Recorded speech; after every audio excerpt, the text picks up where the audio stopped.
Coup de tonnerre pour l'équipe de France avec l'annonce surprise d'Antoine Griezmann. Ousmane Dembélé mis au placard avant le match contre Arsenal en Ligue des Champions. Visiblement, il y a eu un clash avec Luis Enrique et le très chaud derby entre le Real et l'Atlético avec des images déplorables. Abonne-toi, le journal du foot, ça commence maintenant.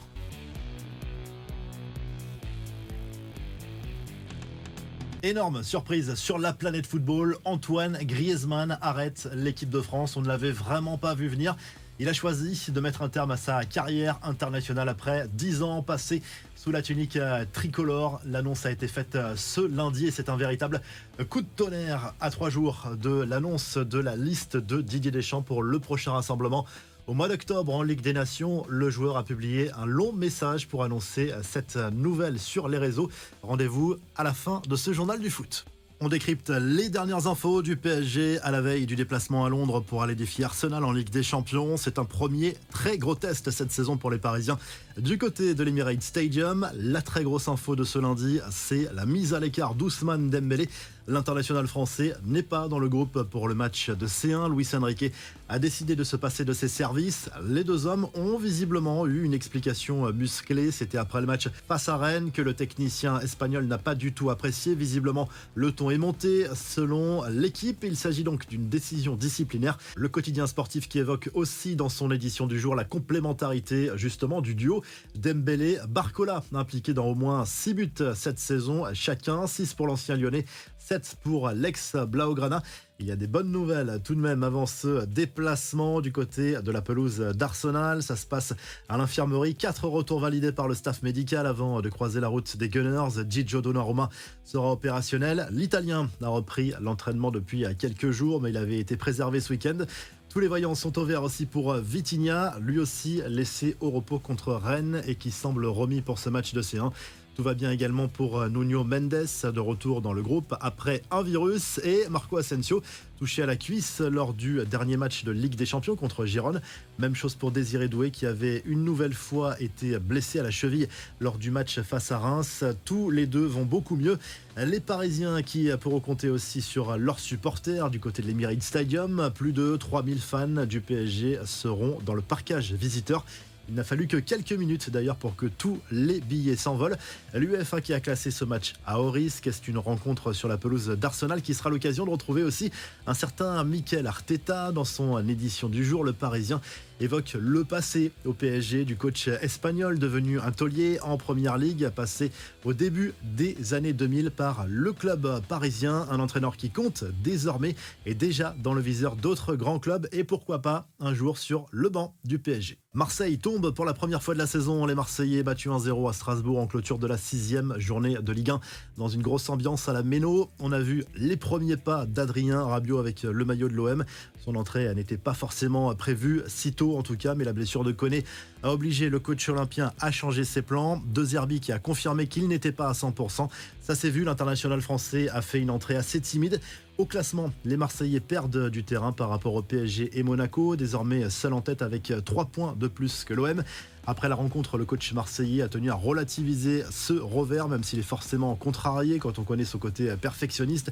Je ne sais pas si c'est notre pire match. J'ai confiance en mes joueurs. Bielsa disait qu'on apprend dans la défaite et je pense qu'on apprendra beaucoup de celle-ci, a confié notamment le technicien italien. Après la rencontre, en insistant sur l'importance de l'impact physique dans ce genre de match quand on a un adversaire qui est agressif, Daniel Riolo, lui, ne s'est pas gêné pour pointer du doigt les défaillances marseillaises.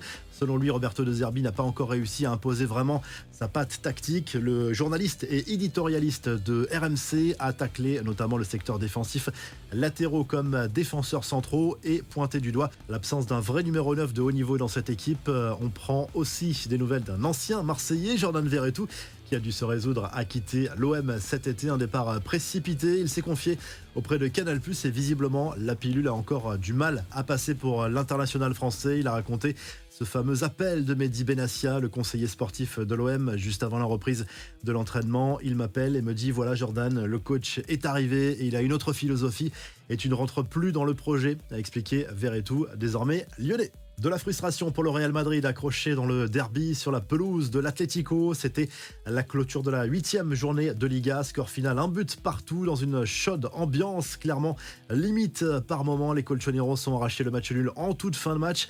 Vinicius, lui, a été ciblé par des chants insultants. On s'y attendait. Le match a été arrêté pendant de longues minutes aussi à cause de jets de projectiles depuis les tribunes. Une attitude déplorable pointée du doigt ce lundi par le journal Marca qui déplore l'image lamentable laissée par le foot espagnol après ce derby et après la rencontre. Diego Simeone a reconnu que ces jets de projectiles étaient inadmissibles tout en tapant sur Thibaut Courtois.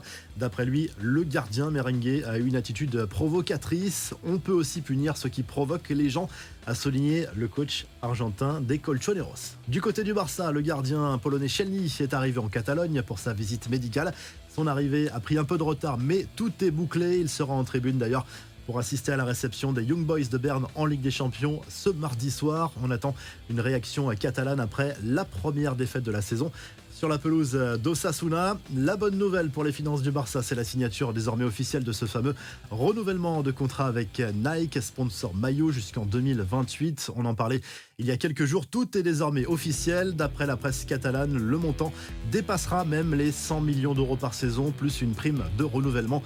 Et pour être complet sur l'actu du Barça, voici peut-être l'un des futurs cracks du club. La nouvelle pépite de la Masia s'appelle Adam Carwal. À seulement 12 ans, le milieu de terrain offensif affole déjà les observateurs. Sa technique est impressionnante et son talent n'a pas échappé au super agent Jorge Mendes qui représente déjà ses intérêts. Les autres infos à retenir dans ce journal du foot: Manchester City va peut-être casser sa tirelire cet hiver. On le sait, l'absence de Rodri va faire très mal aux Sky Blues. Ça s'est vu déjà ce week-end sur la pelouse de Newcastle en Première Ligue. Le milieu espagnol était vraiment le maître à jouer de cette équipe. Et d'après Football Insider, Pep Guardiola a lâché quelques noms à sa direction pour l'arrivée d'un renfort cet hiver. La première option se nomme Martin Zubimendi, approché par Liverpool notamment cet été. L'Espagnol est chaud pour venir, mais la Real Sociedad va forcément demander un gros chèque. L'autre option possible s'appelle Nicolo Barella, mais a priori l'Inter veut garder son joueur. Il serait question d'un transfert à près de 80 millions si ça se faisait. On se quitte avec la fameuse vidéo d'Antoine Griezmann publiée ce lundi matin sur les réseaux sociaux pour annoncer sa retraite internationale. C'est une énorme surprise. Abonne-toi, le journal du foot revient très vite. Aujourd'hui, c'est avec une profonde émotion que je vous annonce ma retraite en tant que joueur de l'équipe de France. Après 10 années incroyables, marquées par des défis, des succès et des moments inoubliables, il est temps pour moi de tourner une page et de laisser place à la nouvelle génération. Porter ce maillot a été un honneur et un privilège. Depuis mars 2014 et jusqu'à septembre dernier, j'ai eu la chance de vivre des moments incroyables aux côtés de coéquipiers exceptionnels. Nous avons partagé des victoires qui resteront gravées à jamais dans nos mémoires. Alors merci pour ces précieux souvenirs que nous avons créés ensemble. Je tiens également à remercier les supporters qui ont toujours été là, dans les moments de joie comme dans ceux de doute. Votre passion, votre ferveur et votre fidélité ont été une vraie source d'énergie pour moi. Un immense merci également au staff de l'équipe de France et à toutes les personnes qui ont travaillé dans l'ombre, à Clairefontaine et en déplacement. Et enfin, merci à mon coach. Votre confiance et votre accompagnement tout au long de ma carrière internationale ont été essentiels à mon développement en tant que sportif. Je quitte l'équipe de France avec un profond sentiment de fierté et de gratitude. J'ai eu l'honneur de représenter notre pays et la chance de vivre des moments extraordinaires comme celui de devenir champion du monde. Je continuerai à suivre les Bleus avec passion et à soutenir cette équipe qui m'a tant donné. Je suis convaincu que l'avenir est prometteur et j'ai hâte de voir la prochaine génération briller. Un grand merci à vous tous pour votre amour et votre soutien. À bientôt, Antoine. Voilà, j'ai envie de dire à quel point je suis fier d'être français.